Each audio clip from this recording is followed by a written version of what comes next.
Hello guys मैं बन्मीয়ে আপোনালোকলৈ আজি এটা ৰেচিপি ভিডিঅ লৈ আহিছো।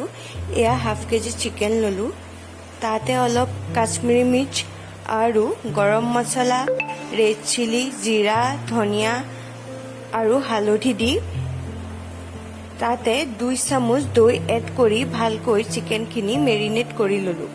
মেৰিনেট কৰাৰ পিছত 30 to 40 মিনিটৰ বাবে ফ্ৰিজত চিকেনখিনি ৰাখি দিলো।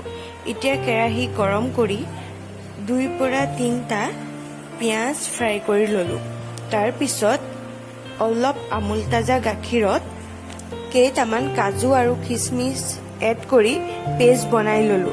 তাৰ পৰা মেৰিনেট কৰি থোৱা চিকেনখিনি উলিয়াই লৈ কেৰাহী গৰম হলত তেল দি গৰম মছলাখিনি এড কৰি অকমান কাশ্মীৰী মিৰ্চ দি দিলো। তাৰ পৰা বনাই থোৱা যিখিনি পিয়াজৰ পেষ্ট আছিলে সেইখিনি দি ভালকৈ লৰাই দিলো। পিয়াজখিনি লৰাই দিয়াৰ পিছত সাইডে সাইডে তেল বিৰিঙি অহাৰ পিছত মেৰিনেট কৰি থোৱা চিকেনখিনি এড কৰিলো। চিকেনখিনি এনেকৈ লৰাই থাকি আপোনাৰ অলপ সিজু হোৱা অকমান তলফালৰ পৰা অকমান লাগি যোৱা যেন অনুভৱ হোৱা অকমান আপোনাৰ পানী এড কৰিলো। পানী এড কৰাৰ পিছত যিখিনি মই আমুল তাজা আৰু কাজুৰ পেষ্ট বনাই থৈছিলো সেইখিনি এড কৰি দিলো আৰু প্ৰয়োজন অনুসৰি আপোনাৰ পানী দি দিলো। মই কাৰণ গ্ৰেভিকে বনাইছিলো সেইকাৰণে আপোনাৰ বেছি পানী এড নাই কৰা।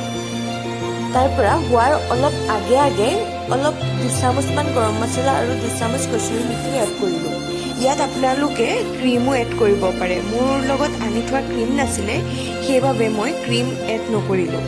আৰু হৈ গ'ল এয়া মোৰ ষ্টাইলত বনোৱা চিকেন।